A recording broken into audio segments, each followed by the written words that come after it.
नमस्कार दोस्तों, जय हिंद। कैसे आप लोग? देखिए, मैं आपको झंडा सोच रहे होंगे झंडा क्यों दिखा रहे हो भाई। भाई ये झंडा दिखा रहा हूँ। मेरे मामा मुझसे एक दिन पूछ रहे थे जहाज पे झंडा क्यों लगा होता है। ये देखिए, दो झंडा दिख रहा है आपको। ये जो है ये सऊदी अरब का झंडा है, ठीक है। और ये जो है ये पनामा। पनामा एक देश पड़ता है between north America and south America. छोटा सा देश है, बहुत छोटा सा है, आइलैंड टाइप का। ये वहाँ का झंडा है। ये दो झंडे क्यों हैं? ये जो होता है पोर्ट ऑफ रजिस्ट्री है, ठीक है। ये पनामा का जो मेरा जहाज है, जिस जहाज पे मैं हूँ अभी, इसका जो रजिस्ट्रेशन है वो इस देश में हुआ है, ठीक है।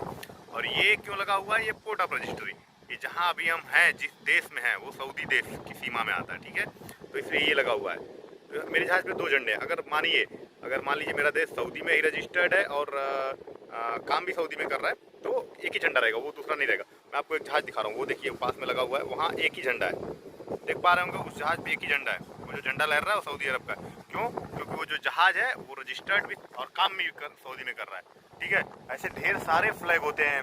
आप क्या काम कर रहे हो, जैसे सिग्नल देने के लिए जहाज दूर है तो रात में लाइट यूज होती है और दिन में फ्लैग और शिप्स यूज होते हैं, ठीक है। तो ढेर सारे फ्लैग होते हैं, A to Z तक होते हैं, अल्फा ब्रेवो चार्ली ऐसे करके। उसका अलग अलग मायने होता है अगर आप जहाज पे लगाओगे तो, ठीक है। तो ये रीजन है। अगर किसी जहाज पे, जैसे आपने सुना होगा, मतलब ऐसे देखते हैं ना लोग, कहीं एक्सीडेंट हो गया, अभी आप लोग कहाँ देखेंगे एक्सीडेंट हो गया तो उसमें देखते हैं आप कि हाँ ये जहाज था और इसमें इस देश का था मगर झंडा दूसरे देश का लगा था।